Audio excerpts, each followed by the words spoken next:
This is Dirty 20 Gaming, and that's a really long intro because I can never find an earlier place to cut that music. I love it so much, so I just filled the space until I got to the first logical place I could cut it. As I said, this is Dirty 20 Gaming. My name is Kevin. With us tonight, as always, the Scarred Adventurer. And this is Talk to Talk, our show where we figure we earned it. We've put enough hours out on Twitch of live streaming to show that we have, in fact, walked the walk. So it is time we think we have earned to talk the talk. And with that, oh yes, our sponsor. I keep forgetting about our sponsor.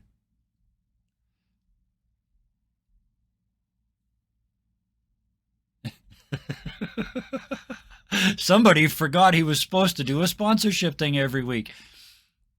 Oh, you had. Oh, that was prepared. Oh, I apologize. In that case, that was. Okay. Well, you know, we make decisions. We live with the consequences. We're not muted. Are you? Can one of you speak? Oh, you guys are. Oh, hang on. Briefly, one moment. Briefly, one moment. You guys don't appear to be coming. Think. Oh, you're making. Hey, look at that. I fixed it completely by accident. Ta-da! Technical genius. I think you were showing what you were doing on Twitch. Probably part of it showed up, and yeah, it was just settings and Zoom settings and everybody's settings and I'm no good at it, so I put it right up where everybody could see. Luckily, there were no passwords involved. Anyway, we are here to talk about inspiration for character creation with these three amazing people. The image in the background. Sponsor. 30% off sandwiches. 30% off sandwiches. Fair food. To be honest, I liked it better the second time. Maybe we, yeah, that's what it is. The fates have decreed that you did that again. So 30% off sandwiches, now 70% what they used to be. The 30% off because there's only 30% remaining. Yes, that's exactly. Yeah, there's 30% off because there's only 30% left. That is good business management skills there. It's the worst thing. I bought 50% off pants, just one leg. Oh, we should probably move on already. These fine people are going to join me in just a second, but I will get out this next sentence. The art that makes up this entire set is taken from Pixabay, an amazing source of free art, and it was manipulated to make it look even better than it was by our very own artist and lore master Thunderscape 7. There. That's the technicals, thank yous, credits out of the way. Now, we have to talk to these people again.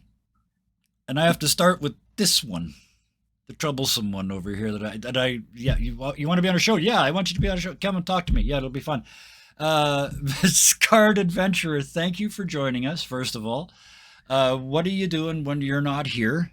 Plug that tagline at the very least.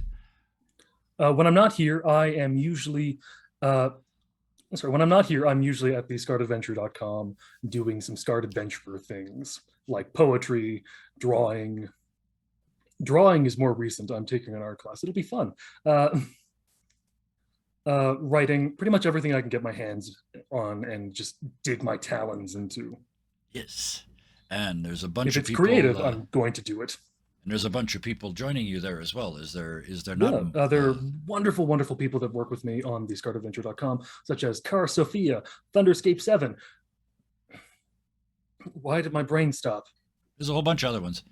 There are lots of other people. Dark Raven, some other ones. Faded Ruin. Yeah. Not Raising Morphine Toast. Wayward Knight. That's the actual name. Still, if you want to check out my stuff, their stuff, all of our stuff, please be sure to check it out. It's a lot of fun. And the description is right above my head, I think, this time. It is, but it's also in chat because the next person we're going to talk to is one of those outrageously organized people that I personally count on to make this channel function as well as it does, and some would say it hardly does, but to them. Cara Sophia, thank you so much for joining us and bringing your outlook to this, because I've seen many of the characters you've created, so I really want to know what inspires you to build them. But when you are elsewhere, you are a busy person. What are you doing? There, look at that. Like half a chat. That's how busy you are. Yeah. I am, let's see. I am a cast member on the every other Friday night. So when you're not watching Talk the Talk, you're watching The Unwanted, right? Yes. Fridays. And so I'm a cast member there. I am the dungeon master on the Saturday night cast game for Daddy Warbucks Gaming. I am a contributor to, let's see, on the screen, which way is he? I don't know which way he is.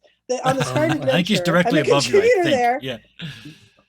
No, in any case. No? Okay. He's above me. Yeah.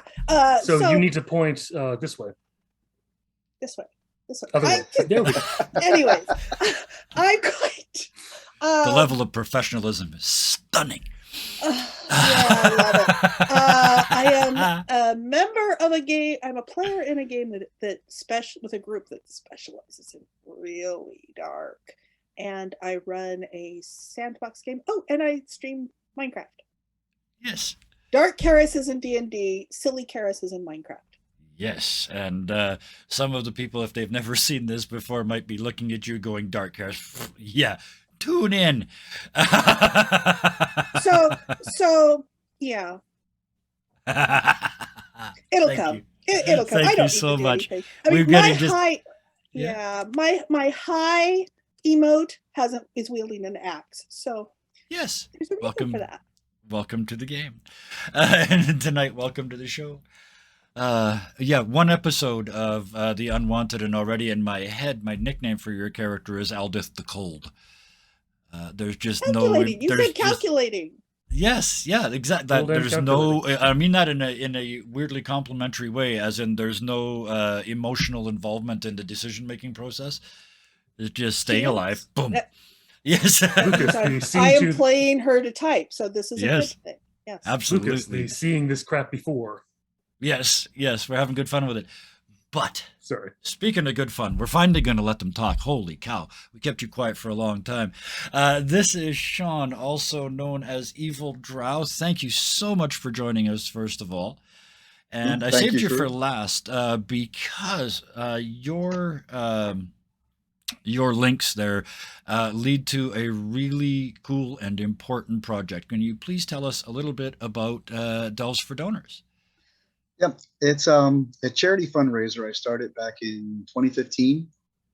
It raises money for the Hemophilia Federation of America's Helping Hands program.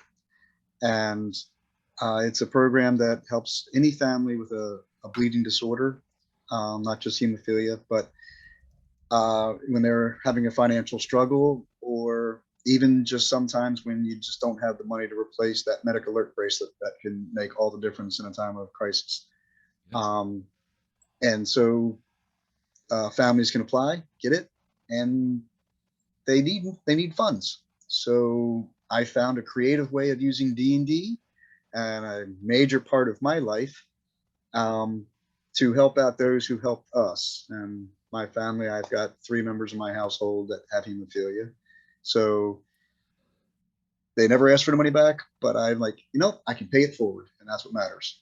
And so you play it. I run in-person games, and we also have our raffles, which have really become the bread and butter on that.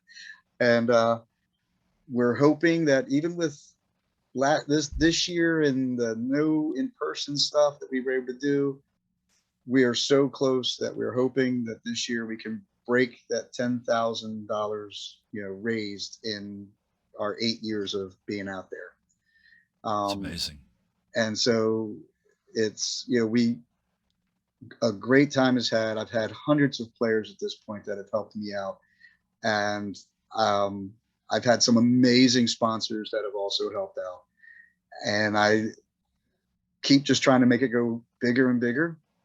And fingers crossed we can actually get back to a table where I can get some more of those lovely faces at my table and make them all smile and grimace, cry, wince, the full gambit of emotions as they sit there and gasp and watch their dice, and also the look on their faces when their dice fail. So that's what I really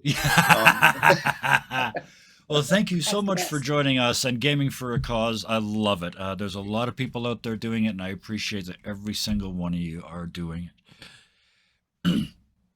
With that, we should probably get on topic because some people showed up for a talk show. So we are We've here been to talk talking. about we have been talking, and it's a show. We've already won. Yes. But let's talk about characters for a little while and how we get inspired to create them. I, for one, for me, the last thing that I do when I build a character is build the sheet, like fill in the sheet. Is that something other people do as well, or do we start with numbers? I kind of start half and half in some ways. Like half the time I start with a very basic concept. Yeah. Someone lost a limb and they got it back through some Faustian bargain. That was something I did. Yeah. And that was a character I went, how does that work? And then I went, Warlock is the best class for that. And I kept going through everything. And then eventually numbers were the very last thing. And some aspects once I made the sheet out, and then I went, okay, how do I explain these numbers to this personality? Yep. Like his Yeah. intelligence is low, but his wisdom is high. That means he's very street smart, but likely not well educated. I'm glad Things we like started that, with so you on. because you came at it from both ends. Perfect. Yeah. Karis, you have come up with some. I've seen you build some truly dark characters, and I'm always interested to see when somebody goes that route. Where do you start? Not Well, always, but but I don't want to get that deep yet. Do you start with the character sheet, or do you start with a backstory? Just that general. to a certain extent, I start with the setting, and I have a dungeon master I play with that this drives him crazy because I want to know I have some questions about the setting first. And then Sure. it's like, okay, what kind of person would I want to, would naturally be there? Yeah. Because I Someone like who might pulling my thrive. characters out of their natural habitat in the adventure, but that means that where the adventure starts is supposed to be their natural habitat. Yes. So, what kind of character would I want to have there? And so I will start with that, and I'll come up with kind of a phrase, something describing that character, and I'll do image searches, and I will find a picture, and then I will Okay. start describing that character in D&D stats. I love it. So 'Cause that's yeah. one method I use. That really ties in perfectly because we had a brief discussion. Sean sent me some notes, and one of the things I saw in there that really caught my eye was you see a mini, or you get a mini in a box, and that's all it takes. You start seeing their whole story in your head. I know for some people it's Hero Forge, for some people it's physical minis. Yeah. I Right mean, in that there. case, I'm thinking the character sheet has to come later, right? I mean, it's It does. That's just where I put all of that insanity that runs around in my head out to make it an actual fleshed out, logical path. yes. And this mini here in particular, I got this in a box. I don't know how well it's showing, but that's Eurissa, Gladen Shade. And I saw it and I'm like, okay, it looks like she's a caster, but I'm like, no, she's a bard. And she's an elven bard. And I just started the story in my head over the course of about a week. I had it all fleshed out. And I'm like, okay, I've got to sit down and make this. And I put it all in. And then the DM that was taking over for my Wednesday group said, hey, I'm gonna run a game. We need 5th level characters. I'm like, ooh, she's starting off with a lot of backstory. Cool. Okay. Yeah. And now you were saying about dark characters. Oh yeah. She's love not a them here. dark character, but her backstory. And it's like everybody goes, oh, you can't make it so.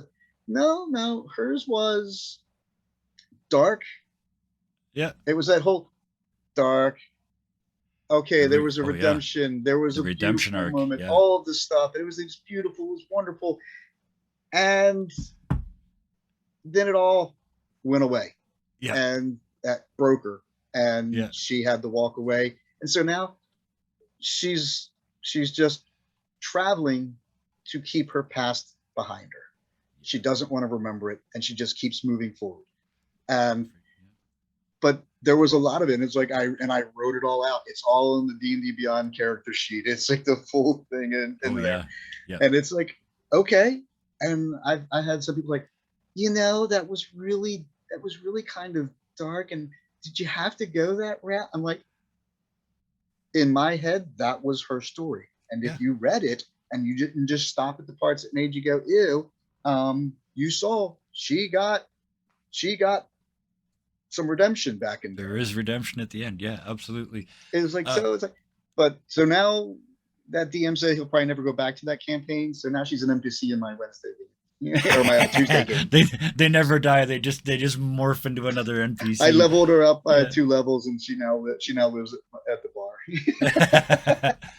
But yeah, Karis. I actually do have I actually want to talk about how did I get to the point to where I could do this, where I could describe characters in this, because it occurs to me I've got 30 years of formation going into that. Yes. Yeah. I did not start out doing that. And I did start with D&D and got a little bit of playing experience. One of my friends, we didn't know what we were doing.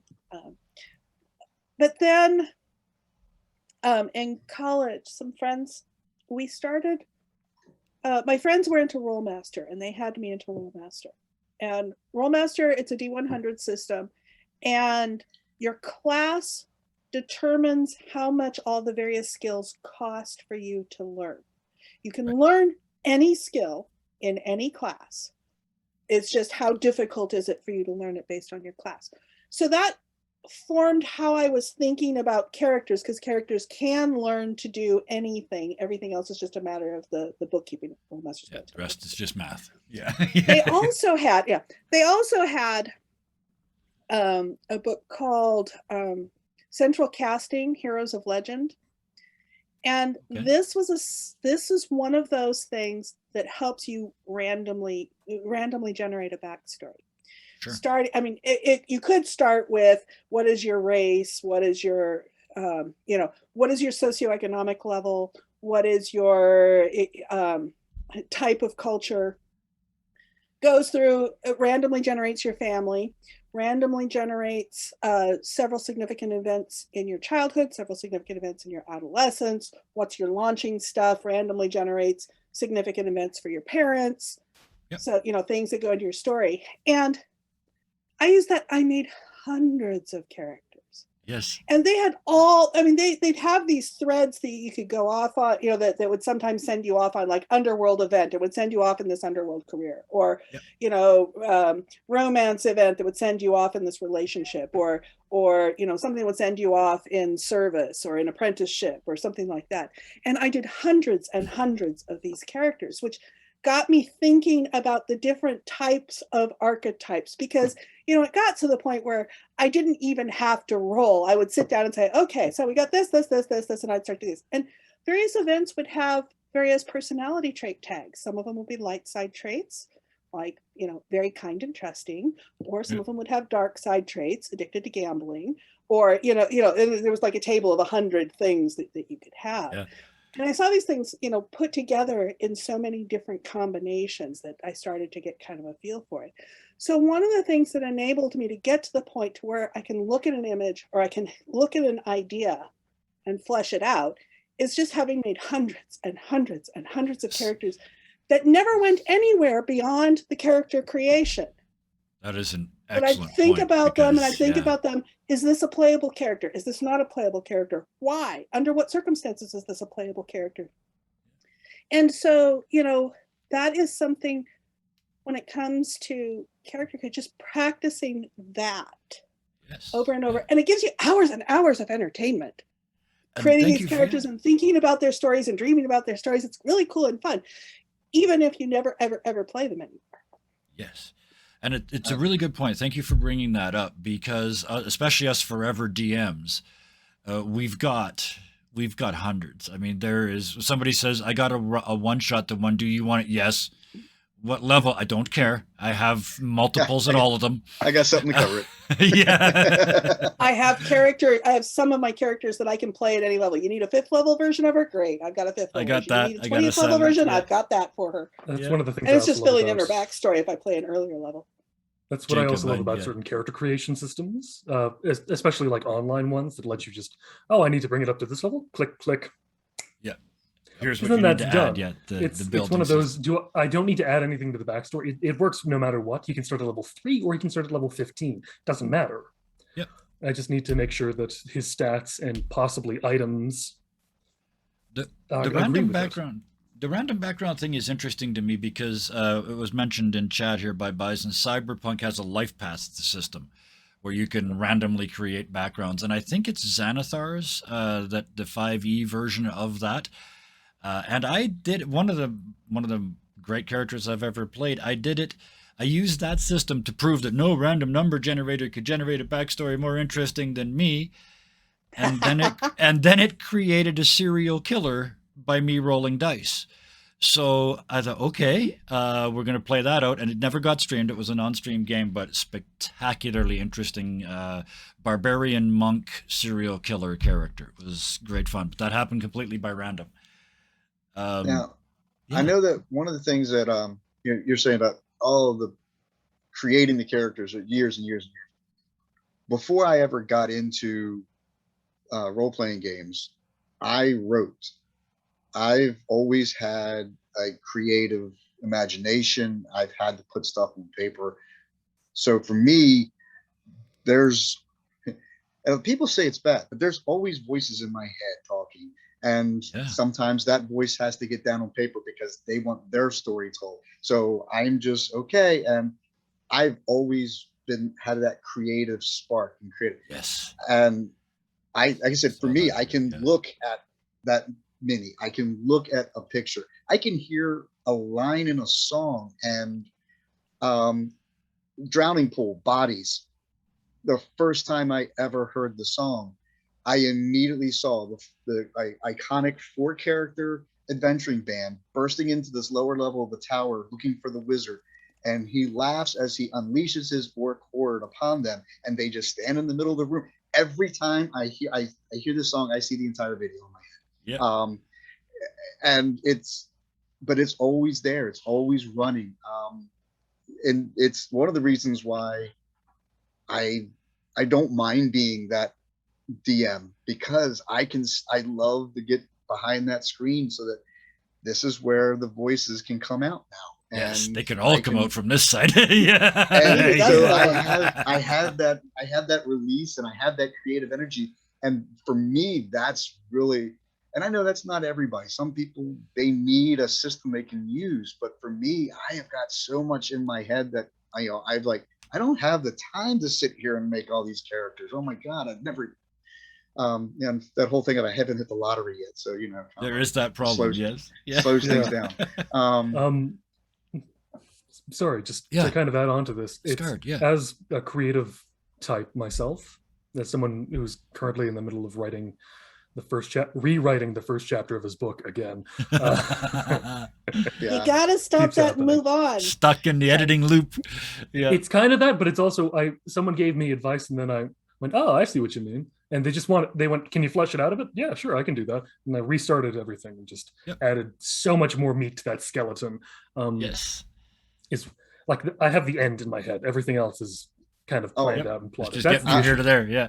Let me tell you, to get you a point of how, I'm creative and I write.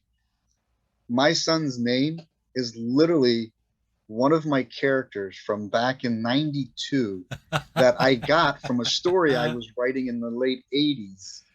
That was based on the character that was based on me, that I kind of put myself into that persona. So that name made one of my very first D&D characters, and is now my son. I still plan to name my son Percival. It's an old family name. Also because then it's one of those things. That's because you already hate down them. to Percy. It's one of those. I want to have a son named Percy. I could go Perseus or Percival. Perseus sounds like I'm being a prick with Greek mythology. Let's go Percival. It's a family name. Which means your family has had that exact same debate every generation. Yes. Scard, you were You were But saying. as Yeah. this is the as someone who writes, it also like I constantly have. They say writers are not one personality, but like multiple, and it just helps getting those personalities out on the page. Yeah. But I can't even remember what I was saying to begin with anymore. Like It happens. one of the this is also just on another character creation note. One of the fun things to do is always to make a character based off of a challenge that either you yourself get or someone gives you. And that Yes, someone yeah. can be anyone from like a random Twitter post to your best friend. Yeah. It's always fun. I was once challenged to come up with a. I don't think I ever fully made a good name for them. I think now I've made a name in the last 2 seconds of thinking of it, but it was just I want someone suggested what if we made a bard team, and then I was imagining like each bard would have to be from a different school, all that kind of junk, jazz, but it would also they would be the bards of hard rock.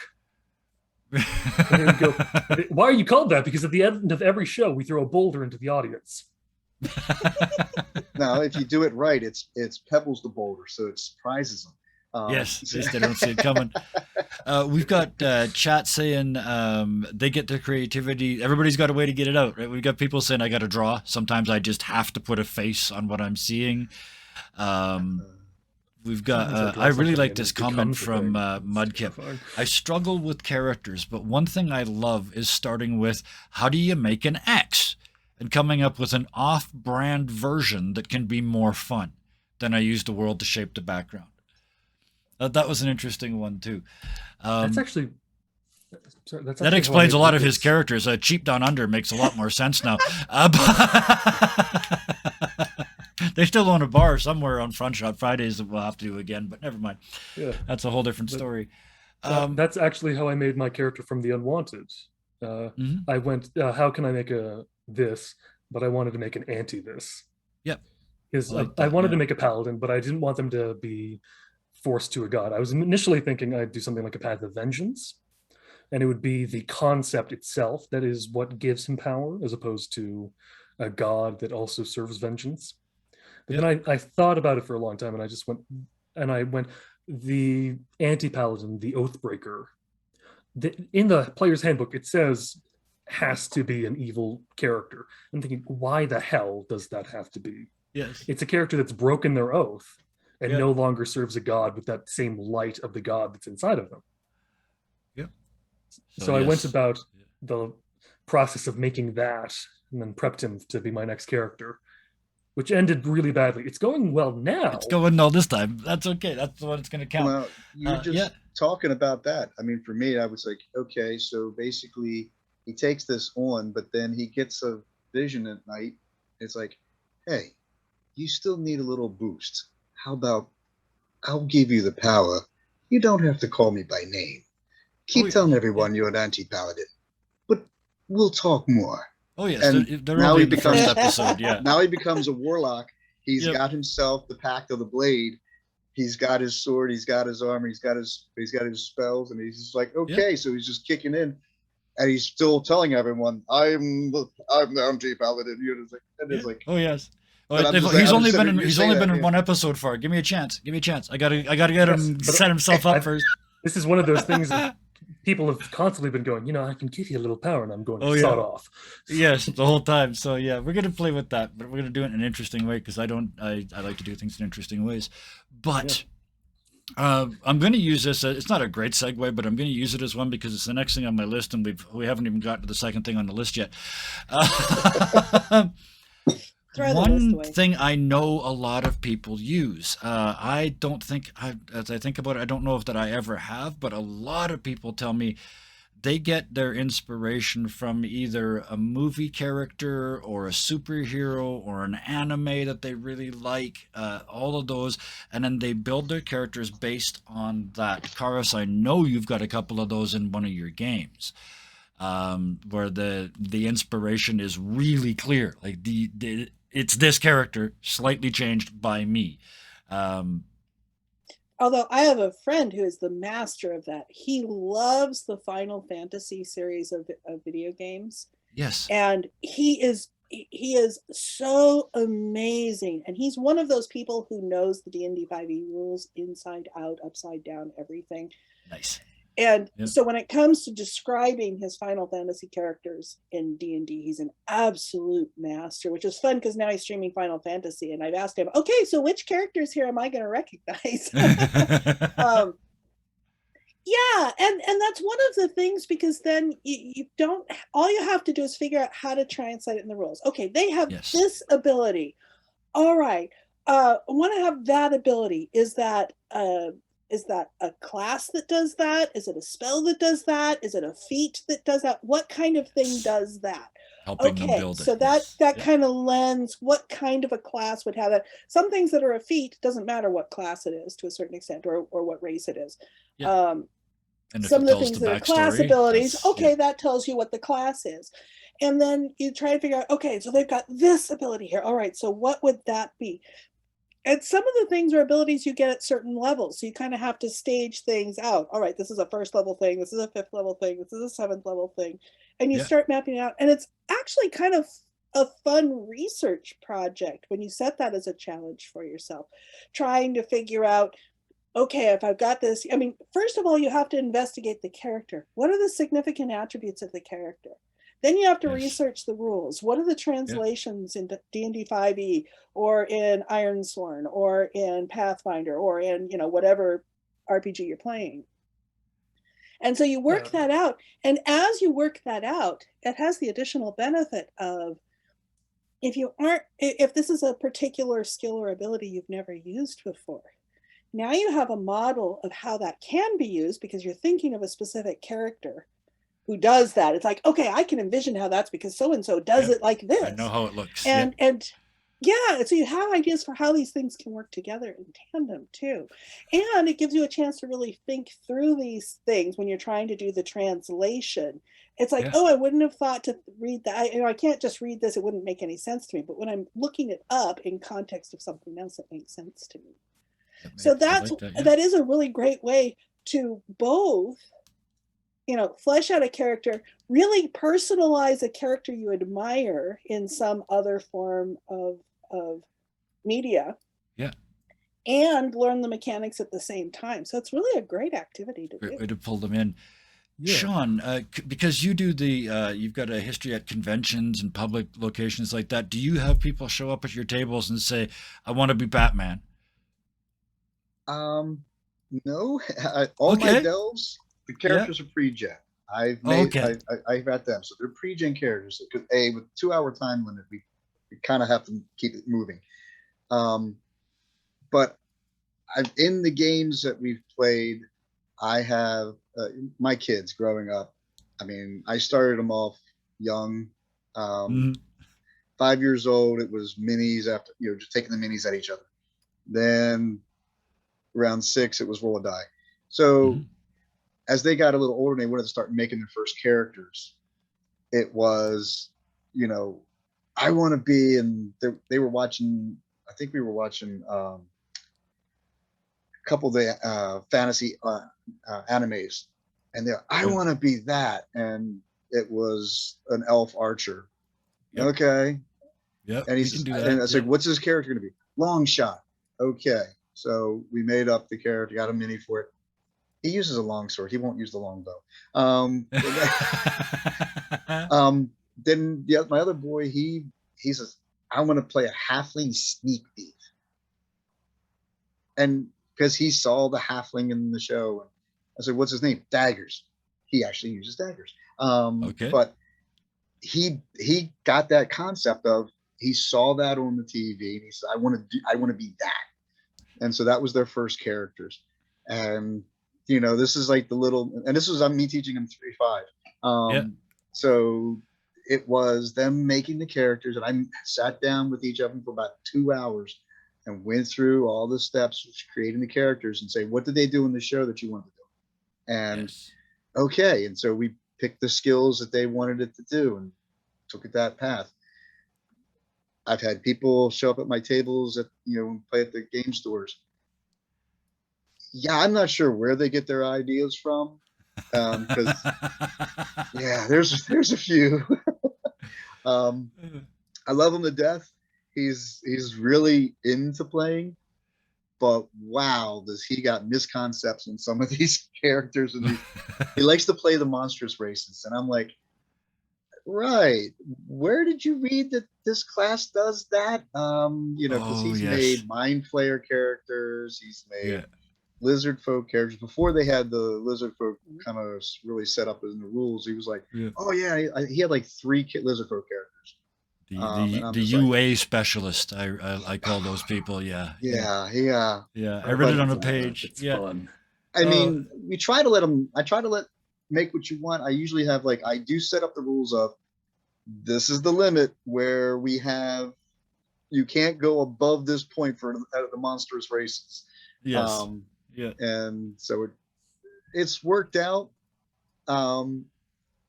And like I said, I try not to stifle any of the creativity that they want to bring. Yep. And if you want to make something a little off the wall, just talk to me about it. Yeah. And if you can show me a source, if you can sit there and say, hey, here's this subclass that I want to run. And Yeah. now with D&D Beyond's homebrew access, Yeah. you got all these people out there making these subclasses. Yeah, they pull in and it's like, hey, I want to do that. All right, let's send me a link. I'm going to read it need over. to read that. Yes. Yeah. Yeah. But But I'm they- glad. Yeah. Yeah, they Okay. do have all that, that just plethora of input from the gaming community that you can pull from. Yeah. To find anything that you might actually be interested in. Well, I'm glad I saved Scarred for last on this one because I personally have called you out and said that's Batman. And you said, no, it isn't. And I said, prove me wrong. And you spent 2 hours proving me wrong.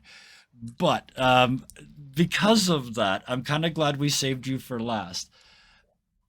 You can tell me now, you can be honest. Was it friggin' Batman?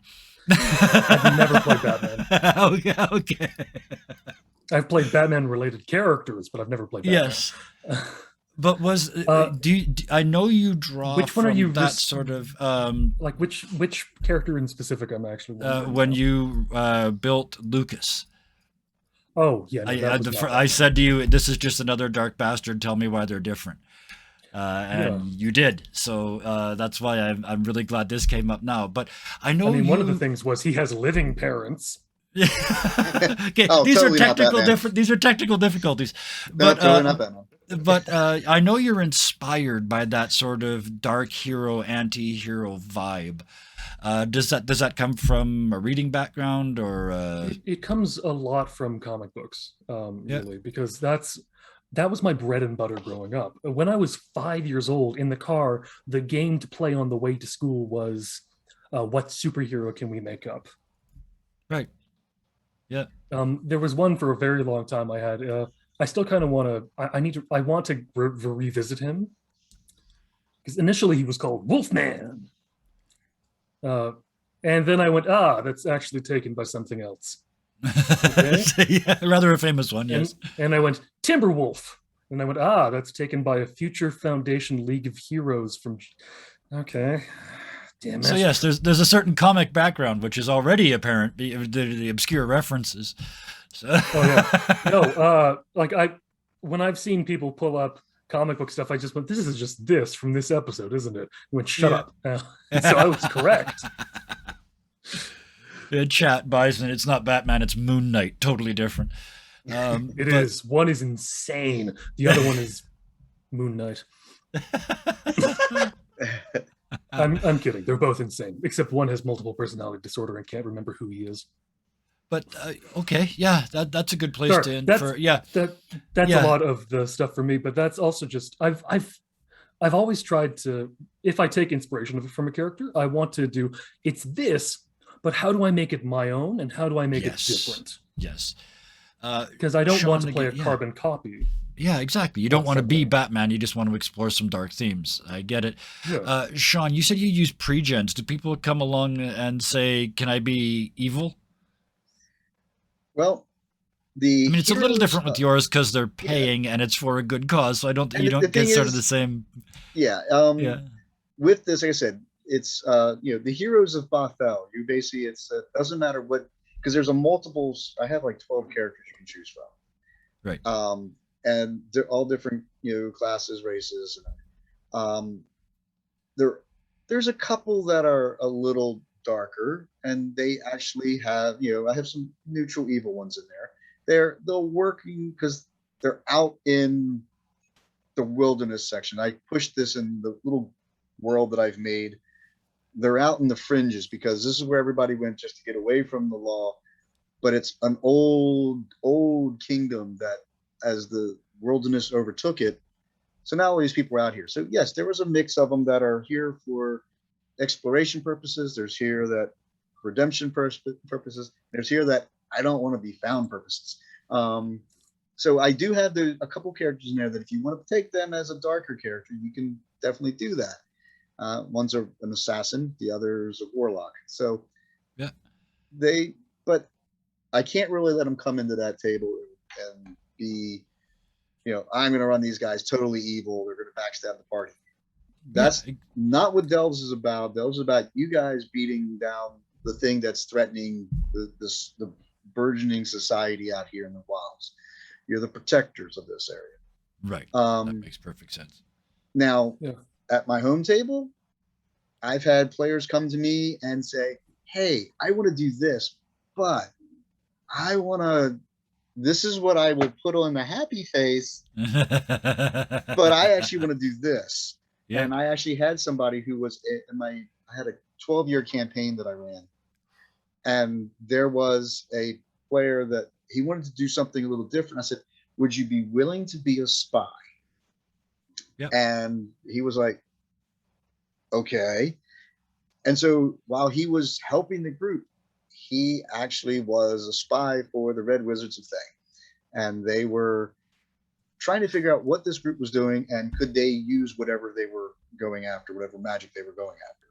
Right. And so he was reporting back the whole time. Yeah. He wasn't damaging the party, but they kept getting spotted because he's using sending magic and it was being intercepted. And there's a mole in the party. So yeah, I love it. He wanted to build a character that was not 100% for the party. Sure. And so he had this vision in his head, and I said, would you be willing to be a spy? And and he took 2 days and he came back to me and he was like, hey, okay, I got this idea. Would this work for what you're looking for? I'm like, reading over his notes. All right, let's do this. And so he had to have some way to keep him from being detected. So part of his backstory that he wanted to do for his character build had to be tattoo magic, because he didn't want to have any magical items. So he had a tattoo of mind shielding so that he couldn't detect lie. Undetected. So basically he could have it so that they couldn't detect that he was lying. The heavily nodding other guest currently has magical tattoos in the Saturday or in the alternating Fridays game. So yes. And we got to break the rules a little bit with that too. I just want to jump in with Chad again, Bison again. Inspiration is a great thing. I have a wildfire druid that I made specifically because of the interaction between two characters in Exandria Unlimited, but exactly the opposite kind of interaction. So they took what they saw and flipped it and went, that's more interesting. I have a character now. So yeah, it shows you how that spark. I think you talked about the spark of life, that moment where you go, I got this. This is a character now. But I got to admit, the reason I read that is because it segues really nicely into one of my favorite ways to build a character, which is using the mechanics a tiny bit, because it's the blank that should have been a blank. Most people here have seen me play Guy at some point, Guy Bontemps, the warlock that should have been a bard but was too lazy to learn the songs, so he cut a deal with 2 chaos patrons instead. And got to play the warlock class with the warlock abilities and all that foolishness, but play them as a fast-talking, convincing bard. And it was joyous fun because it is suboptimal in a different way. It's not like just bad. I mean, he had bad rolls too. Wisdom was his lowest stat, and I never improved it because I like failing the most common save in the game. It's fun. But yes, that sort of thing. And I've talked to other people that have done it too, or looked back retroactively and said, "Oh, I guess that's kind of what this character was like." I know that's kind of difficult to do with pre-gen characters, but I guess have you seen really interesting twists on your pre-gen? Like somebody takes this sheet and turns it into somebody you never imagined that sheet would be. I had one guy. He's been to almost all of the delves, and he basically has kind of played almost all of them at some point or another. And he's like, people were like, "Oh, I'm not going to keep the character sheet. Can I have that? Thanks." And I know he goes home and studies them. And so it's like, okay, that's fine. But he took the paladin that's in there, and he keeps coming back to the paladin. It's Sir Galen, the righteous, and he's out to basically save this wildlands from the evil hordes that threaten society. Yeah. And they have a laugh that's kind of, ha, yes. Everything's heroic. It's not so much that. It's more of the, would you please stop doing that? It's like, we're supposed to be the good guys. Stop stealing everything. If I see you take another child's lollipop, you shall get a good thrashing. Well, he's got a glaive, so he's got reach to do that. But he sat there and played it that one time that he came into the game, and he's played this character multiple times before, and he came in and decided that this year, it's going to be different. Where he's always the righteous, he basically came in and just played him as the fallen, and he's just, I don't know. He wouldn't go to the front line. He's just like, no, too many monsters have crossed my blade. I can't. And I'm questioning himself. Yeah. And so he's standing back, and it's like they're getting their butts handed to him at one point, and he's like, and finally it was like the wizard goes, it's like, I'm going to fireball you if you don't start helping. and so he's just, we've already lost the rogue. Maybe go touch him and see if you can bring him back to life. Maybe they're not completely gone. You can redeem yourself for it. And fine. And he walked over and laid on hands and managed to bring the halfling back up. And it was like, yes, I must. And then he turned, and then he walks out and starts, recovers, and redemption is in hand, and so off it's he like goes. The same character he's played 4 times before. Yeah. He turns around and just decides he's going to have fun with it. Those couple hours, and so anyway, we've had it where sometimes they'll take that character that should just be that frontline fighter that I can take all the hits and everything, and decide that no, I can't fight. I just can't do it. Yeah. And so it's one of the things I really like is clerics are not all like this. Paladins are not all like that. Yes, there's an archetype and kind of a D&D standard that people think of, but that isn't necessarily it. And I see in chat, sneak attack is a paladin feature, right? Yes. Sneak attack is divine smites. Yes. Yeah. Okay. Yeah. And it's that sort of thing. And that's one of the reasons why doing the background first, you can kind of see, here's the direction I want the character to go. This is going to be their long-term class. However, their background kind of dictates they started out like this, which may mean you end up with a battlemaster fighter, but because of their background, their first level was rogue. Yes, thank you. So I didn't even have to ask you to go to that character because I knew it was coming. Yes. It has a couple of implications. First of all, that means the primary stats that you have proficiency in are not the optimal ones for a battlemaster. Yes. It also means you have sneak attack, and you have, it means some of that other stuff too. But that kind of, it changes the flavor, and so you can have a show with 4 warlocks where no 2 of them are even remotely alike, can't you? That was good fun. Guys up here. Yeah. I just went wild with a tree person. Yes. He was basic human, and I just went, "Can I have all these tree things?" And he went, "Sure, I'm not going to stop you." And I went, "Awesome." And I played a slightly more drunken version of my own grandfather. So the French Canadian, I didn't do tree stuff. I just in the middle of it, I would just suddenly I grow sage off my arm, sprinkle it into the soup. Very nice tea. Yes. I ran a You don't want the cleric. I ran a cleric The in bag it's in is Yes. the Out of the Abyss adventure that my Tuesday group was playing, where I actually got to be a player. But the story came in as he was the charge. Is basically my boys and me. We all played Dragonborn. We're all part of the same clan.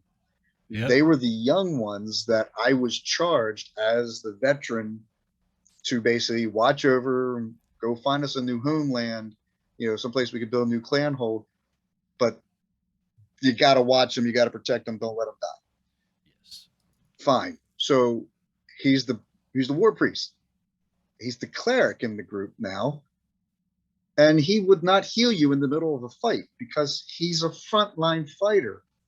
Yep. Background as a soldier. He's out there. If you're alive when I get done the fight, I'll heal you. Unless you prove to be a coward, then you're on your own. And so he's full set on the tenets of Tempest. And even though Dragonborns don't venerate a god, they feel it's an adventureship. He found, no, Tempest values the honor of the fight. And that feeds right into my dragon blood soul.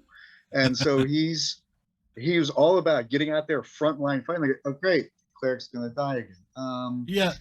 This doesn't work if Make you're sure the you have first a one that scroll goes of Raised down. Dead somewhere. Yeah. We've got a couple people in chat. We were screwed no matter what. It was like we couldn't get, but he just kept going, and it was like, okay, and it's like the fight's done, right? Oh, you're down. Okay. Yeah. No heal. Yeah, I love it. We got a couple in chat that are both from this channel, basically. Bison, one ball is a ranger who plays like a cleric, because this is why I don't let people, when they're building parties, know what the other characters are building. So they showed up with no cleric, and then they had to figure out how to do a 10-level dungeon delve with no cleric. So they have figured out that the ranger is almost like a baby cleric if you're really careful. A paladin that acts like a horny bard. Yes, that is a blank that should have been a blank for sure. Their all warlock game was called Lots of Warlocks. Ours was actually called Too Many Warlocks, and it was supposed to be a joke game until we made it really, really serious and beat the living stink out of the DM until he took us seriously. Yes, we did. Then we got fired. Well, no, you guys were at least as powerful as the mercenary group we had that so was on much the other fun. night. We kept doing my favorite thing, which is find a place where a very small application of power can lead to a very large reaction. And we got very, very good at not solving the problem the way it was expected to be solved. Here's a fight. We go around. Here's a dungeon delve. We kidnap somebody and trade them for the information. It just, we'll find a way around your plan. But let's leave that one behind for a while. Because, I could talk, like I said, that's one of my favorites. If I ever get stuck for a character and somebody says, no, make a new one right now, it's almost always the blank that should have been a blank. And I just pick 2 classes and put them in there and see what comes out. Yeah. But then, actually, this is a quick point with Darkmoon Shadow there. It says, what's supposed to be the joke party becomes the OP group, reflecting what you just said. And, that's really true, because if you don't take yourself too seriously, and if you're willing to go out there and really be creative, that's actually what makes OP. Yes. So it's the taking it too seriously and being too rigidly that makes you brittle and is not at all OP. And it's the freedom to let yourself be heroic, creative, is what really brings out that. And be willing to fail. To succeed, you must be willing to fail. Spectacularly and often. I'm going to quickly say the next thing I say is going to go off topic. So Sean, you were clearly trying to say something. Case, thank you for hurling yourself on your sword. Yes. As being normally the DM, with having to spread your creativity over all of the whole story, then you suddenly get to be a player. And you're sitting behind one character. One person. Yes. And it's like, I have friends of mine that will DM, and they are terrified to have me at their table. Yes. Because it scares them. You intimidate me. I was like, oh my God. Because, as you said, that character needs to be larger than life. Yeah. And I have a tendency to go into character quite deeply. Oh yeah, yeah. And It's a lot of first person around here. So when we start so playing, it's just that whole thing of okay, and a lot of times I'm developing that character's finer bits of their personality at the table at the DM's expense, and it is one of those. Oh, you know what? This definitely does sound like something I've been doing all my life. Let's continue, shall we? yes, yeah, You move on. But yeah, that character that you can just suddenly you're breathing life into it, and it can change the whole course of that character's arc by just because I said as a DM and you have all that creative that you only have the focus now, and it's just like everything is just burning away to bring that character to life. And I have my first 5th edition character was a bard. I've always loved the bards, and I made it up, and I had never played with this DM before. So he did not know me at all. There was 3 other people at the table that, or well, 2 at the time that I knew, and it was like Bartol Walkerlong, halfling extraordinaire, and he basically was trying not to be like the rest of his family. So that whole story of his family is all these halfling heroes who go out and do these grandiose things. He wants to basically be known for not being the hero. He's going to tell the story of the other heroes that he travels with and tell their great deeds until he got so pissed off because he had to keep saving them. Because they kept going down. So the halfling bard is walking around with rapier and dagger, having to save the fighter because she's already had to use her second wind, and she's surrounded by 7 bandits. And here comes the 3 remaining hit point halfling bard going, it's like, stop making me the hero of my own story. And this isn't my book. This isn't my book. It is literally, I walked through everybody, got to the bandit captain, and it's like, you should have yielded, and rolled double 17s and dropped them. Yeah. Like, looked over at the fighter. Are you going to be okay? Yes. I'm going to go over here now and just rant, and then just walk. Well, that's a good. Okay, go ahead. You said you were going to change the topic. I was going to too. So you do it first, and then I'll interrupt you and change it back and change it to something else. But go. All right. This is also yours is probably more interesting. As whenever I play a character that is upset and pissed off at something, they always just go off and smoke. Like that's always I don't smoke. Yeah. But I always just imagine that's a pretty good. I'm pissed off. I know this is bad for me. Shut up. One of those moments where you don't know what you're going to say, but a sentence comes out. I had one of those at a moment where my character, and I'll be honest, in retrospect, the player as well, was a little frustrated with the length of time it was taking to plan an event that wasn't going to take very long. And so I have the character storm out of the building, and the DM says, "What are you doing?" And I just opened my mouth and said, "Throwing rocks at the sky." That's how frustrated this character is. He's just throwing rocks at the sky. Yeah. But yes, that was quite an episode.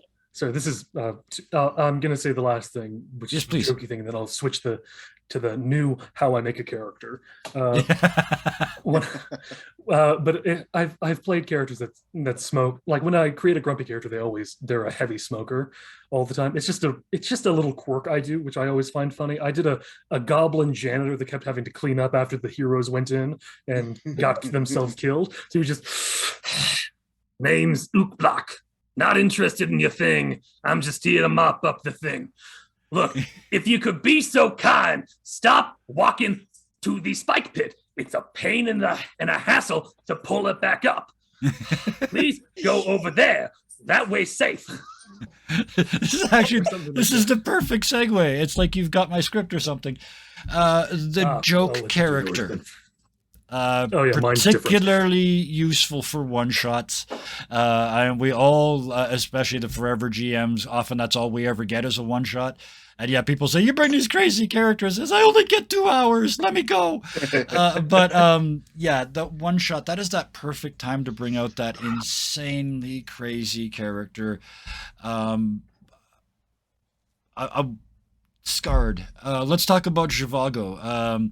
You had played up until that point. You had played nothing but these dark characters. Yes, and then this Rakshasa bard shows up out of nowhere. No, he wasn't Rakshasa. He was just Tabaxi. Oh, just sorry, Tabaxi. Because he's not nearly that badass. He's just have you ever French kissed a cat? Would you like to? An old school I want horny to see bard. You play that character because that character, I hear so much about him and he's delightful. Yes, yeah, we got to do another one shot for Zhivago, but that's my favorite. That's a character. Can you imagine? When you go to see the ladies, I'm not interested in the ladies. So when you go see the gentlemen, I'm not interested in the gentlemen either. What are you into? Nothing. This is a concept that confuses Zhivago. Zhivago will stand over there and pace for a few minutes. But afterwards, Zhivago will come back and accept this new reality. But Zhivago is still very confused. I love Zhivago. But yes, he's this in one sense he's an old school horny bard, but in another sense he's this charming, wonderful new sort of 5th edition character. He's great fun and he's totally out of character. But can you imagine trying to play Zhivago in a 2-year campaign? I would have to add a lot more backstory, and I'd have to actually put some hooks in that the DM can go and pull on. And it has to be, why is he so laid back all the like I've made two characters really that are both very laid back. Yeah. The Tabaxi Zhivago, and I just made him like I have 5 seconds, that's what I'll do. And the other one I went, I'll create an interesting backstory. And it was just I wanted to make a Yunti. Yunti? I'm never certain how it's pronounced. There's no way to mispronounce it. It's a fictional race. But I made him just in the vein of, I imagined like we have to be serious. We're spies for the enemy. And this guy is, I don't want to be a Yunti. Yeah. This was not what I wanted. I'm a sorcerer as well. So, we're just going to dress flamboyantly, wear big sunglasses so no one can see our snake eyes. Yep. Like a big hat so no one can see the scales come out around there, and a big scarf, like, everything that he can do to cover up the fact that he's a snake. And he's just big and bold and, yeah, I am too blessed to be stressed. Let's do this. Yes. See these crazy huge characters, and yes, Mudkip absolutely cheap and yeah. Cheap and Zhivago would be ridiculous, so yeah, we are going to have to do that. Okay. The other two, Karis and Sean. Sean, these delves are I'm assuming they're fairly serious. Most of them, do they occasionally veer into the comic? There have been some that were. One of the ones I had was called Rock Band. Okay, yeah. And go figure, it involved a bunch of drunk bards to start it off. They got drunk, they got kicked out of town, so they found a camp, and they were still drunk, and they set aside to jam into the evening. And in the process, being drunk, and the music started mixing, and they enchanted a bunch of the rocks around them, and essentially through sort of a wild magic surge, brought a bunch of these rock elementals to life. The magic took a little time to linger. So now they wander off, but there's these earth elementals are just walking through the town. And what they finally realized was everywhere the bards had went, that's where they went. They were trying to find their parents. Yes. Yeah. And so these things are just walking through the town, and they'd walk right up into like one of the inns. They just walk through the wall trying to get into, and they would look around, and there's one that was just this large, and so he just walks through and trash it. And then all of a sudden they start realizing, wait a minute, they're like, the bards are like, oh my god, they're after us, they're following us, and the bards are running around all panicky, and they just And so as they're jumping around, all of a sudden, all the elementals start mimicking them. Start giving them hints to figure it out. Yeah, I love it. And they were like, Yeah. because the party's all getting ready to like, Yeah. and then it's like, wait a minute. Jump I up love and that down. GM moment. It's Jump like, up and down. Yeah. And they were like, so the bar jumps up and down and all, and it was just like, and then all of a sudden, like, no, we didn't. No, we didn't do that. No, that's evil, foul Wasn't magic, me. foul magic. Yeah. Like, and so most commonly uttered bard sentence ever. Wasn't me. Yeah. So There's I mean, this a lot of lovely- them we have some scenarios in which they suddenly realize, oh, you've got to be kidding me. Yeah. There was a dead Gabarzoo that was stuck in a sewer, and it was backing up everything. Yeah. And so they had to get it clean it. Well, all of a sudden they go down, they see this thing, and all of a sudden they hear it. Get out! This food is mine, and the claws are moving, and they can hear all this in their heads, and they're like, "What?" And so they just see this demon stuck in this like a tunnel way. That's it, charge! And they all come run up and they start hitting and attacking it, and then it broke free. Yeah. And it turns out it was a Utag that was on the other side of it that they couldn't see, eating it from the inside out. Yep. And they have 30-foot telepathy. And so it was putting its tentacles into the arms. It was moving to go away. This food mine. And then when the wall of excrement washed over the party, and of course the only one that failed was the monk, who Of failed. course. Yeah. Yeah. And went whoosh, down into and just completely submerged. Oh. Because Poo slide. I hate my life. Yeah. And it was like, okay. And but so then they realized now there's just this empty husk. It's basically a puppet that the Utag was using. Nice. So there's those moments of what? Well, so Karis, you've been in completely serious. I love it. Yeah, and that's fun because you've taken a situation that could have been really serious and put a little fun into it too. So nothing wrong with that. I like that a lot. Yeah. The first part is reminiscent of a RPG idea, which is just all your characters have to be half elf, half orc, half something. Okay. It has to be half human, half whatever else. And they go, and it's just a bunch of them going, my mom had to raise me all by herself. Mine too. Yeah. And then they suddenly go, Siblings. and then they go on an adventure to find their scumbag dad. Yeah. It's all the same. Yeah. In my current Tuesday group, I'm waiting for this to happen, and I'm probably going to make him roll.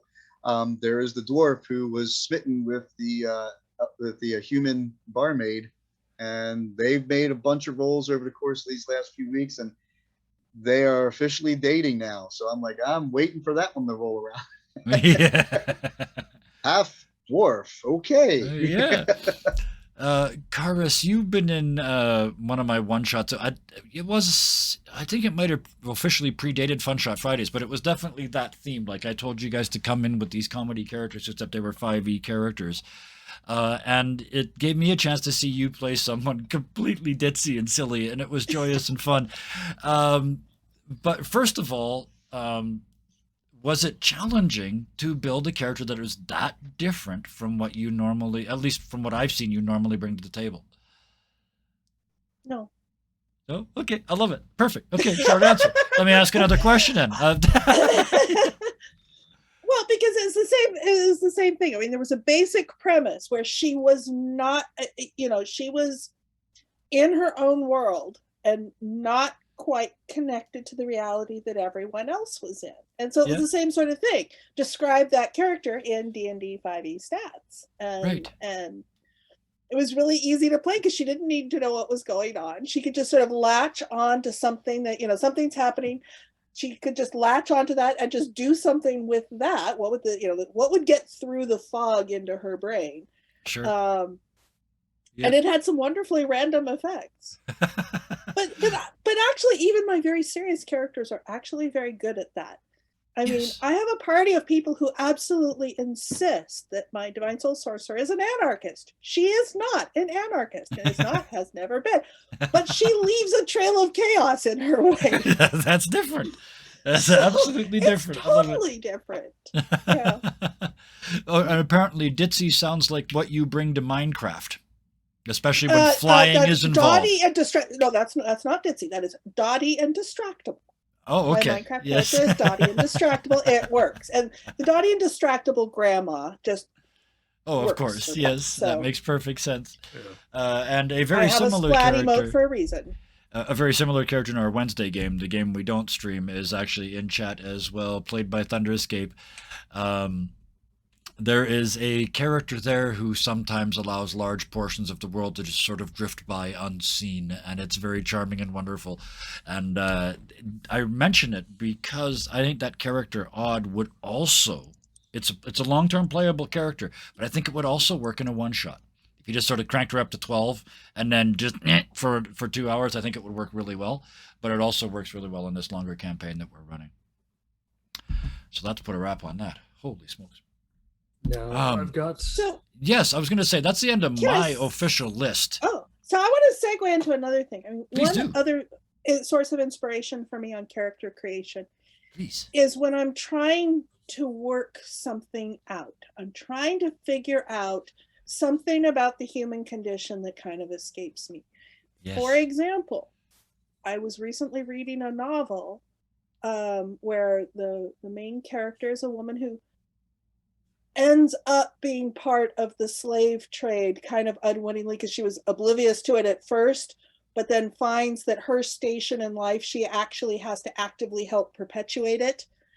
And it's kind of like, okay, so the whole issue of slavery and all that was something that was, something, how does a person get into this? How do they get that numb to the people around them? How do they get into a state of mind where these people are animals, they are not people? And so then Kevin, of course, says, okay, and I'm starting this dark campaign. And I said, okay, great. I know what character I'm playing. I'm playing former slaver so that I can figure this out. Beautiful, yeah. And we now have Aldith the Calculating, and she's figuring it out. So, I'm figuring it out. She already knows because she's been years into this, but now I'm figuring it out through her. So that is one of the sources where I'm trying to figure out something. How does this logically make sense? Because bad guys, villains, everything, they have an internal logic. Stuff makes sense. Yes. They got into this position for a reason. Yes. What gets a human being, because we all have the capability for great things and for terrible things, what gets a human being into that position? And so that's another source of inspiration for creating characters for me, is how do I work that out? I like that, because it's a safe place. If you're at a good table and everybody is on the same page, it is this wonderfully safe place to explore stuff like that. And I mean, you might not come up with the answer, but you might come up with a answer. That serial killer is redemption possible? That was the central question of his character. And I decided it isn't. That there's nothing he can do that makes up for the fact that every sort of 3 to 6 months he goes into a fugue state and goes and kills people. So he turned himself in to the authorities, and it's like this. It's like retiring a character, but we did it at sort of level 11. But yeah, you do that. Those moments are great to live for, and I've wandered off my original topic because I looked over at chat. And I got distracted by this because this one I got a comment and I'm biting my tongue. Hellhounds, and then I see Bison with the airbag. I'm reading multiple levels with the arrow pointed up. Hellhounds, my biggest struggle is that I'm always considerate of the DM and the other players. So while my character ideas are insane, my actions aren't insane at all because I don't want to be that person.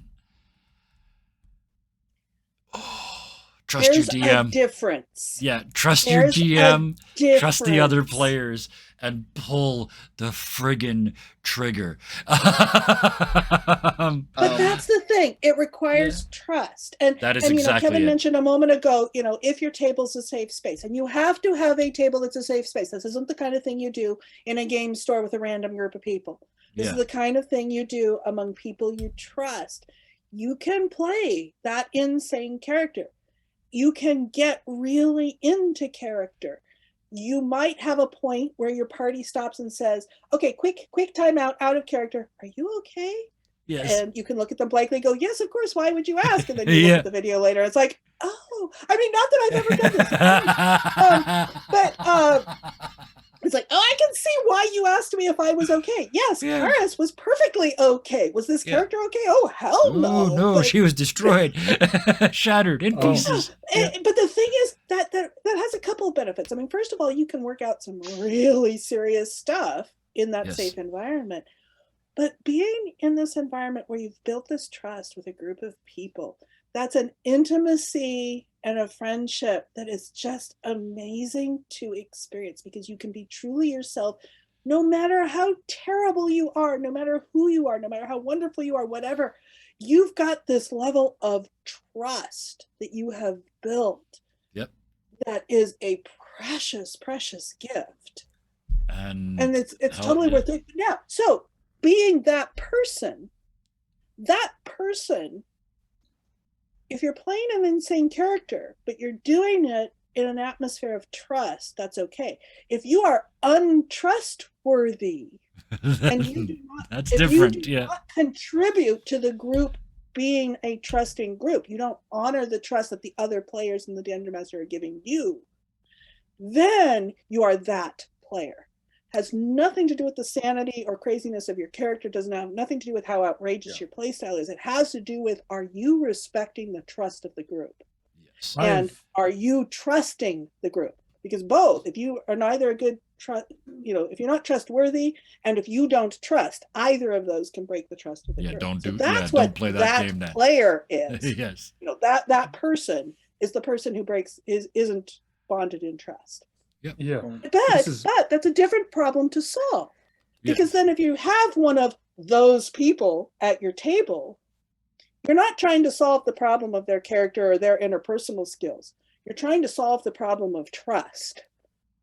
And once you know that that's the problem you're trying to solve, it makes it easier to solve because you're solving the actual problem.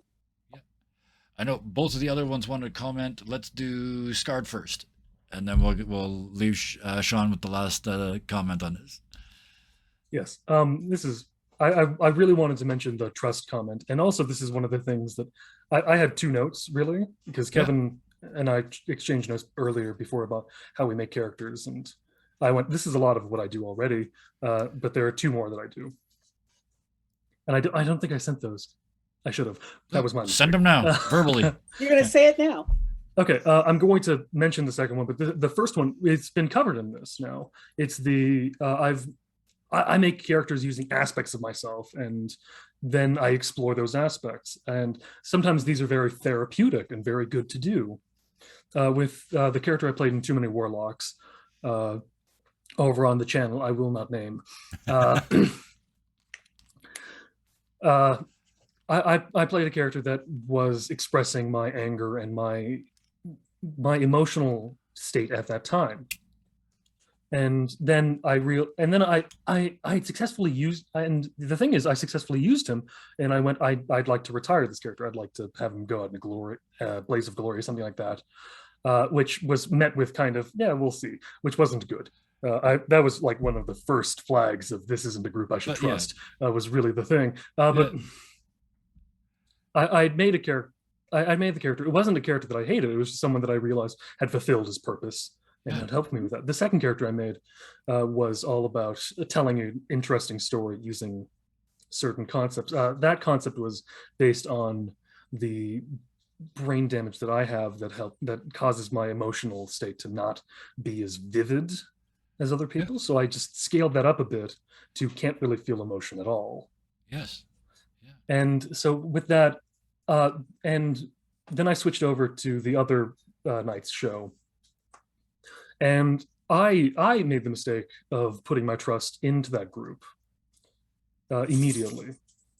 And then it was unfortunately betrayed. I don't have another way to say that.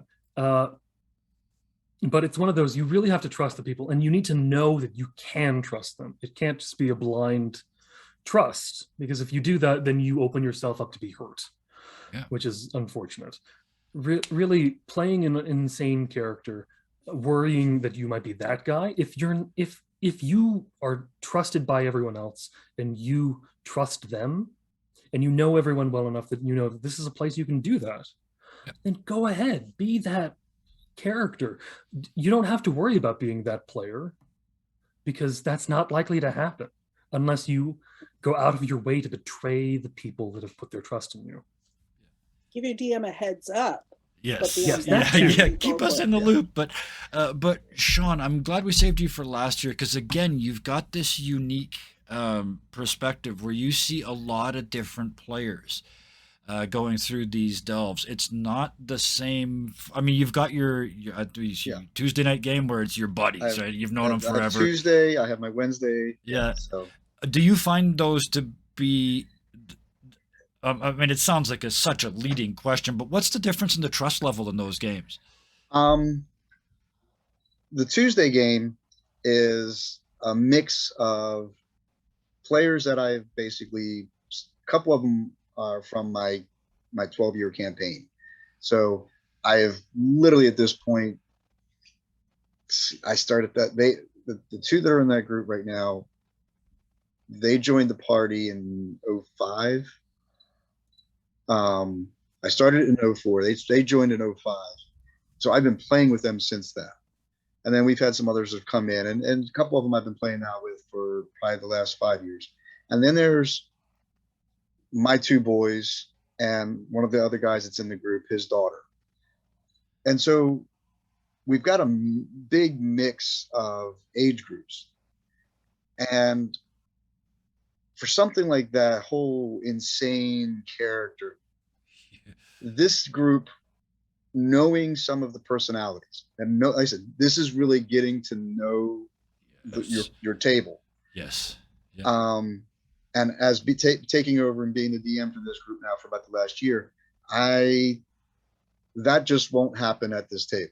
No. The characters, there's too many incidents that could come up with this group, because I know these people personally. Yes. I know them, and I know what some of those triggers might be. So we're running, this one's doing the dragon heist. I know that a lot of these people have that module, and so I have to modify. I don't mind modifying. Yep.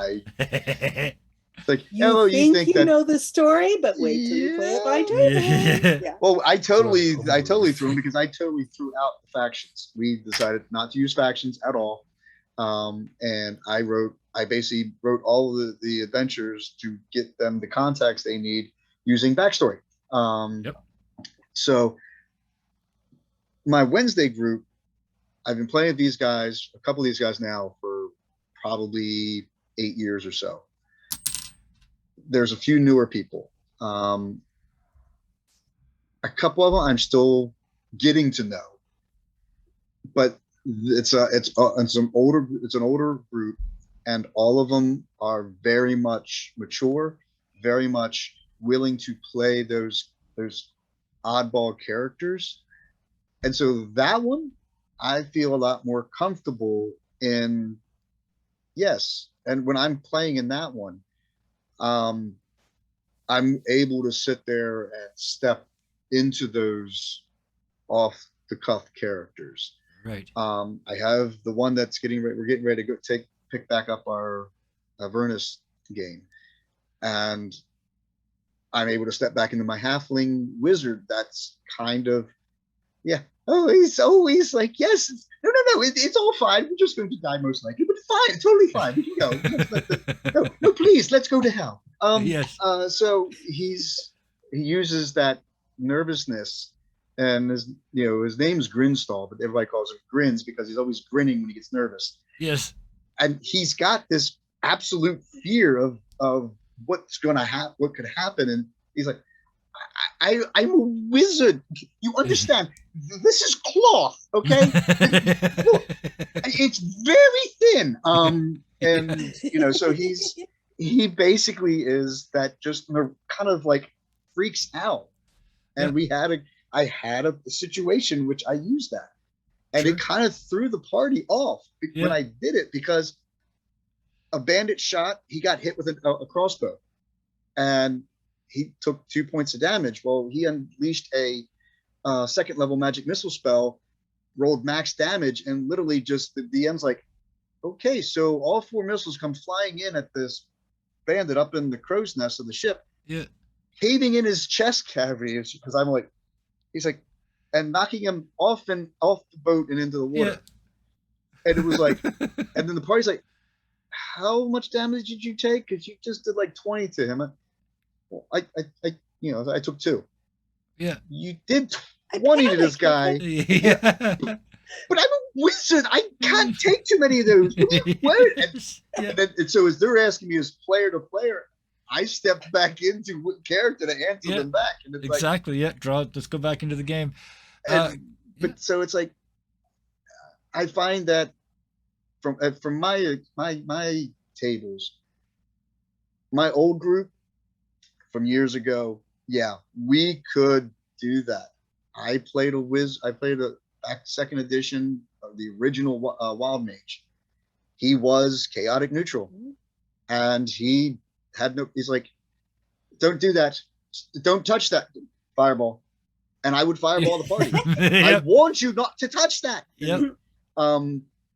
But he didn't. It did not click to him that don't lightning bolt the party members, don't fireball the party members.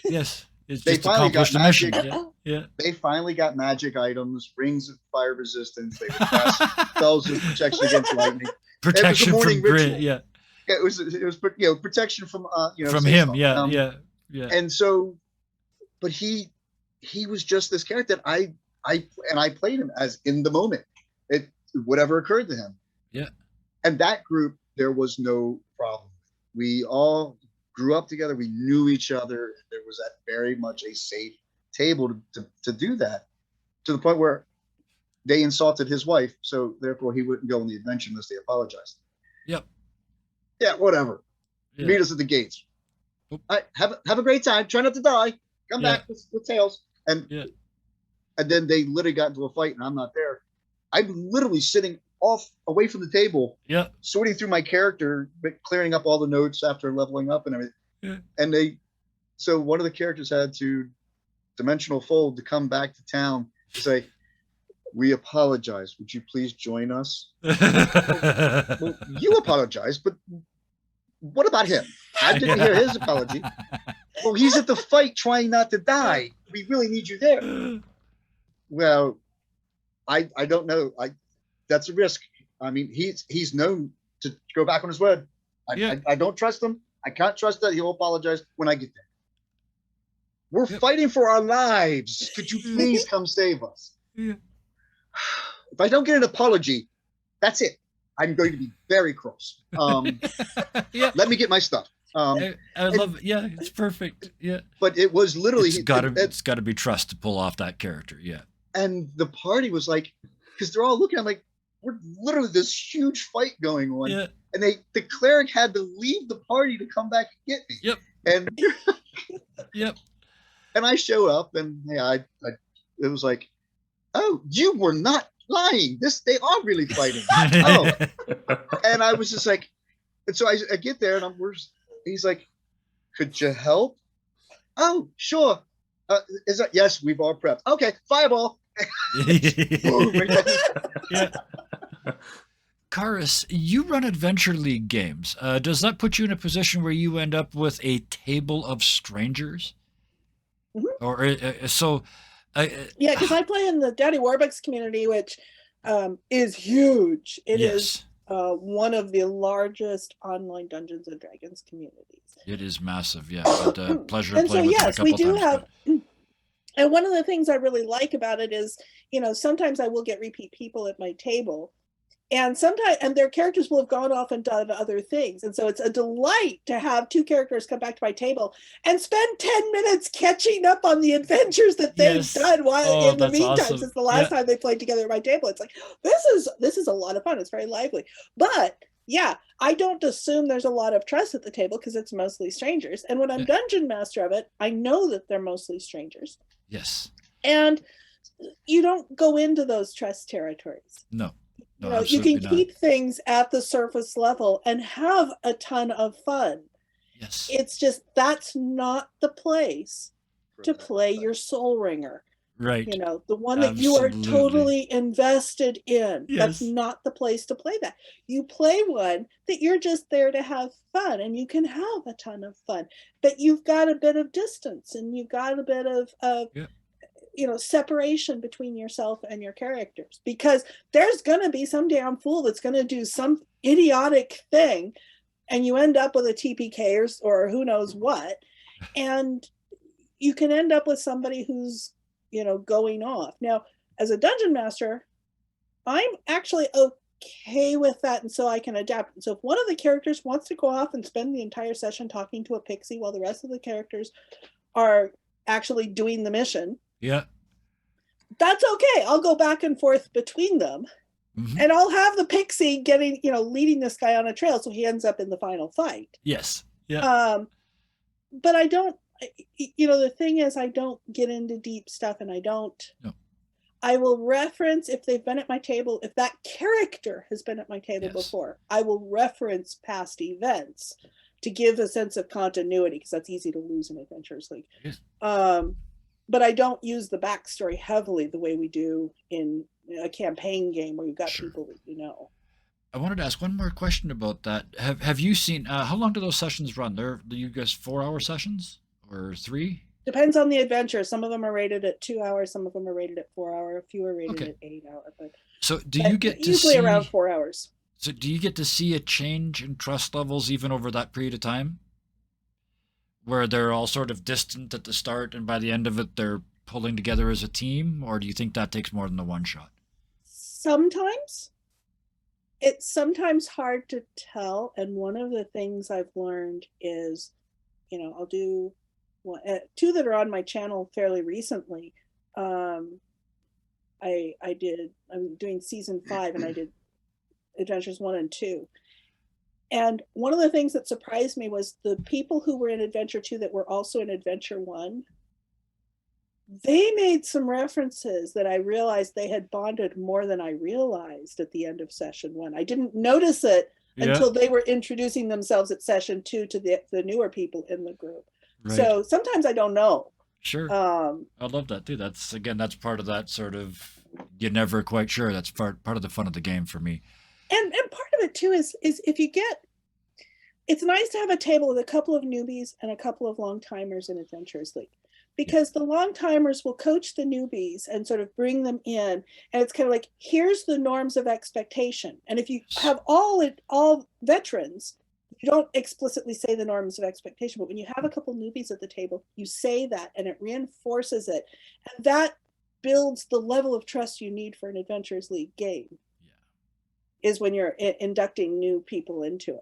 So, well, I am not at all surprised that we ended up talking about safe places and trust, because that's what this channel is all about, and that's what gaming is all about. And I don't care how good a character you build, if you go to a table where you can't trust the people, you're not going to play them like you could and like you should. And you're not going to have fun. And you're not going to have as fun, absolutely. But I can think of no better place to drop the curtain on tonight than that. We actually stayed fairly on topic. Yes, please, Scard, add. You're the co-host. Add a thing. Close this out. This is... I'll just close this out with... I'd also like to hear from everyone who's been watching and stuff like that. Send us messages, talk in the chat. I know you've been talking in the chat. I've been reading as well, because I'm crazy sometimes. I beat you to it. You did, and now it won't let me. It won't even let me promote my own Discord because you beat me to it. But yeah, you can find all of these people at the Discord listed in chat. But yeah, please let us know. And just before we really end off, this is one way that I also like to do things. This is less of a D&D thing and more of a writing thing for this character making.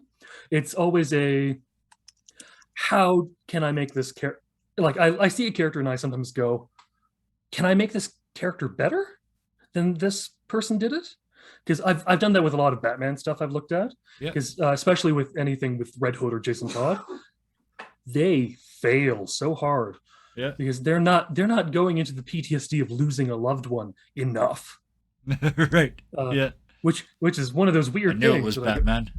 Friggin' knew it was definitely Batman. Oh no, I love Batman, but at the same time, because I love it so much, I hate it. Yes. Absolutely. Yeah. Oh. It's one of those. I've seen everything. Like, which explains why you need to explore it. Yeah.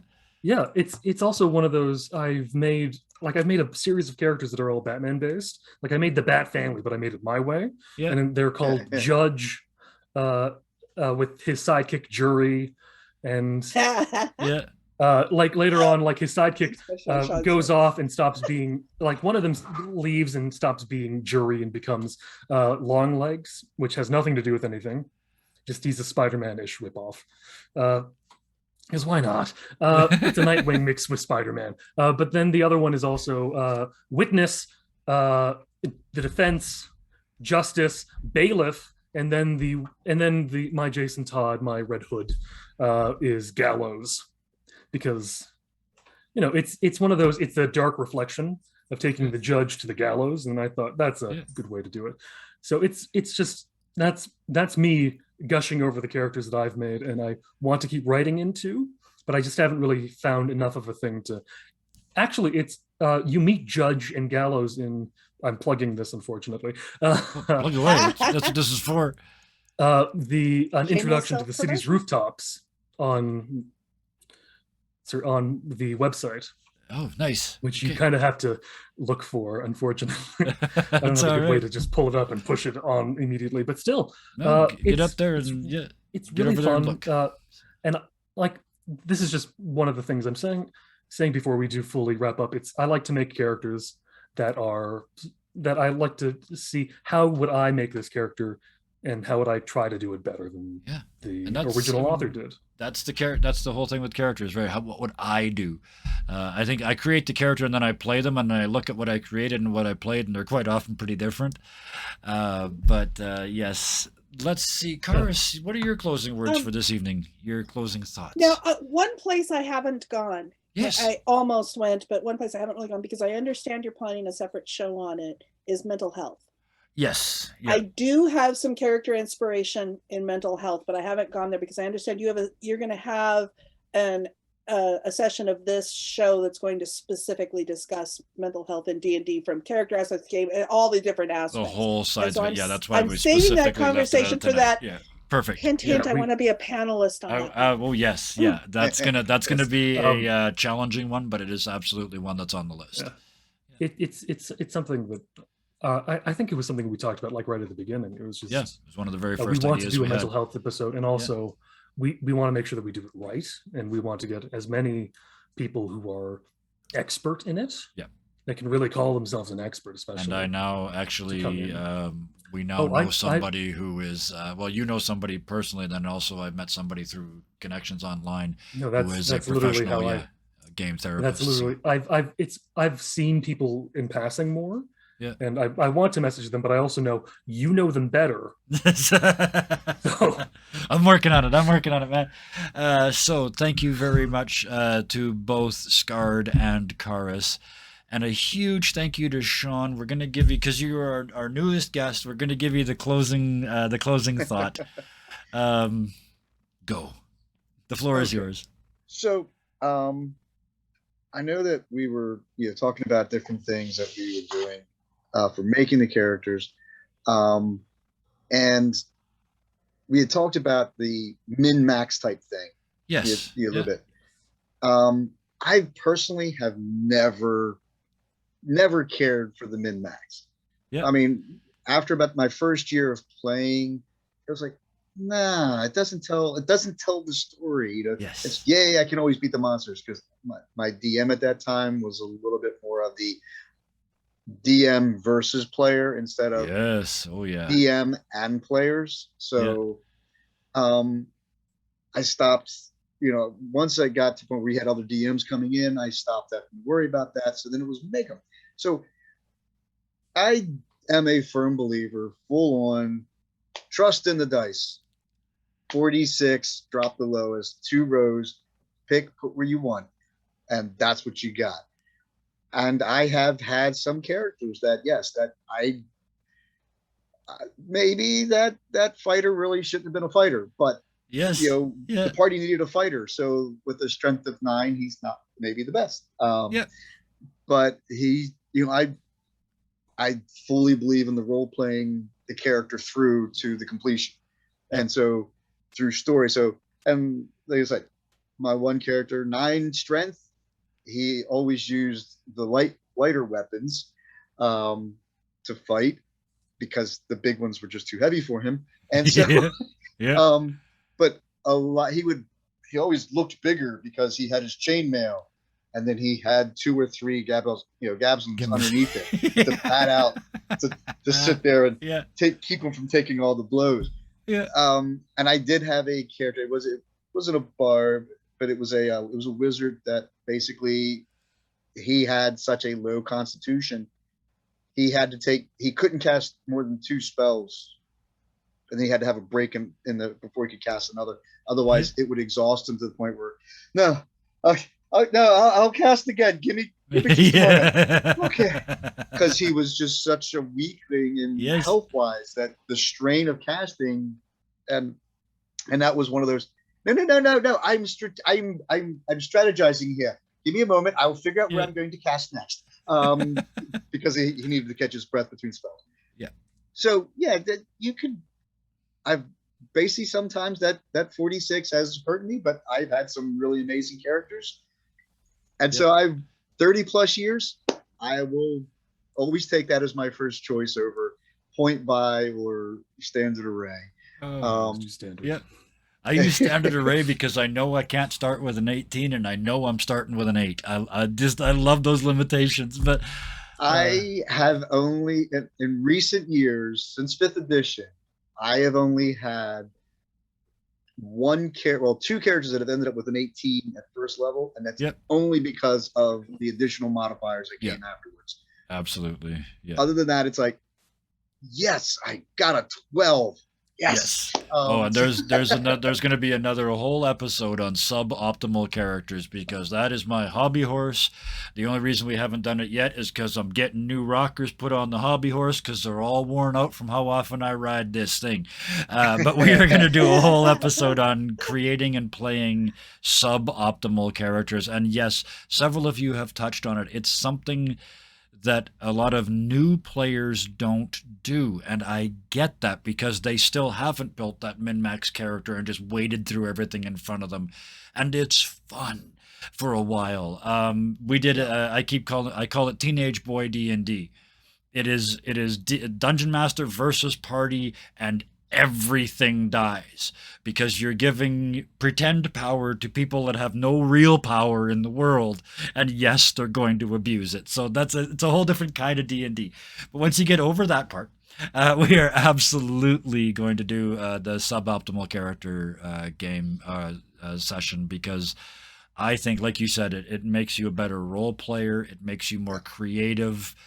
And then you can chase your dungeon master right out of the room, but it makes your dungeon master better in the long run too. So he's got to come up to the challenge that you basically had to come up to yourself. Absolutely, come play. But with that, I want to I want to thank very much. I want to very much thank my co-host, Scarred Adventurer. Yeah, go ahead. I'll keep cutting you off. And I'd like to very much thank Kevin. Oh, look at that. For being here. That worked. It works out very nicely. That worked nicely. It's almost like we planned it, except we didn't. Yeah. No. Just because I can do it this time, why not? Please I'd very much like to thank Sean. Thank you for taking the time to come out and talk with us. And my pleasure. Just be here and just be awesome.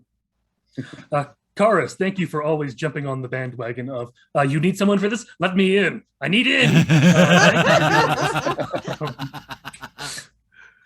I begged and pleaded to be in the Unwanted. Oh my goodness. I There- filled Kevin's DMs. You have a dark game, please, please, please, please. There was never any question that you were going to be in it. Of course you were. With Ironsworn on the shelf for the moment, I have to give you a place to be dark, or you'll do it out in the real world and scare people. So...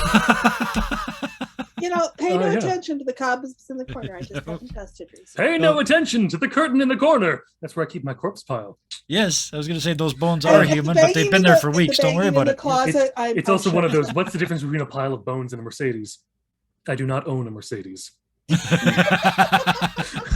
with that, But with that, happy thank you also to everyone watching right now and Yes. chatting and everything like that. Thank you to the people in our Discord, and thank you people of the future of Tomorrowland who are watching this on YouTube. We appreciate you quite a lot as well. Or even Thank the you Twitch to- VOD. Or the Twitch Yep, VOD. or the Twitch that VOD, also, yeah, absolutely, yeah. wherever you're watching this that isn't live, thank you. Yes, thank But you, still- Matt, because he said that he wouldn't be able to watch it until probably Tuesday. So we have Not at a least problem. one And if one yeah, view on Tuesday. if they miss it Shoot a here, they shout can out. catch it on YouTube. Yeah, Hellhounds, I've got another Dark game coming. I will PM you in the next couple days. You want to play Dark? You want an excuse to play something ferociously bordering on evil? I have a place for that. All So right. I will get to you. And with that, finally, we are wrapping up and saying thank you, good night, good morning, hello, and we will see you next time. Oh, and always remember our sponsor, 30% off sandwiches. 30% is good. 30% off sandwiches. By the end of the episode, I expected it to be about a 60% off sandwich because he had a snack. Yeah, I was thinking about that too, but I thought it's rude to eat with people doing this, so I'll just wait. But yeah, with that, thank you once again to everyone. Well, so And Scarred, yes, to take a cue from you as we wrap up and walk out of here, I take my pipe, I light up, and I storm off out of the way. And I'm going to yes. jump back in here because I want to do the last part. You got to do it you last want to do time. the last part? Okay. I do. You got to do it last time, and I felt. I didn't feel robbed, but You I didn't? feel like I'm supposed to do it. So I'm going to do it we until could do it next at the time. same time one day. Yeah, one of these times. But I want this one. Please give me this one. Until next time, as always, please be nice to each other. Good night.